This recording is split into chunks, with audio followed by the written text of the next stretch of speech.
E cosa sta succedendo? Sta succedendo rivoluzione. Aria di rivoluzione, aria di violenza, di sangue, di morte.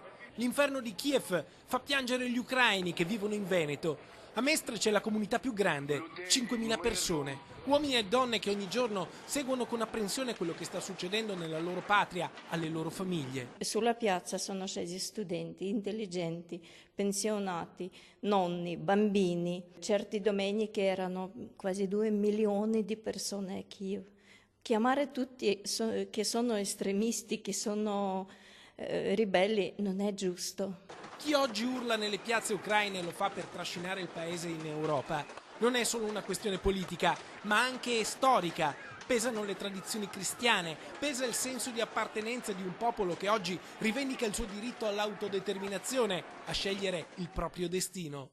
Senso di patriottismo, senza dire parole troppo alte, ce n'è.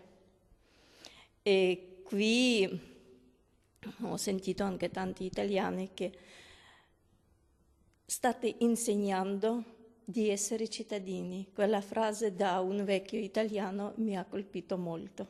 Anche in Italia adesso potrebbero arrivare le folate del vento di morte che soffia a Kiev. Gli ucraini infatti, se vincesse la linea dura del loro governo, sono pronti a chiedere asilo politico. Se il governo vince e si ripetono giorni come ieri, tanti di noi vorrebbero rimanere qui in Italia. Immaginate quanti di noi chiedono asilo politico e quanti di noi cercheranno di portare le sue famiglie qui o da altre parti del mondo. Gli ucraini che vivono in Veneto adesso si preparano a scendere in strada con una grande manifestazione a Mestre. Partenza domenica alle 3 del pomeriggio dal parco ferroviario di Via Piave. Arrivo in Piazza Barche. È il tragitto del corteo per la pace e la democrazia, è l'appello per disarmare la mano dei cecchini, è l'urlo per fermare la violenza. Cari italiani, anche tutti altri di tutte nazionalità, questo tutto può succedere da ogni parte del mondo e dobbiamo fermare violenza e governi quelli che non sostengono il suo popolo.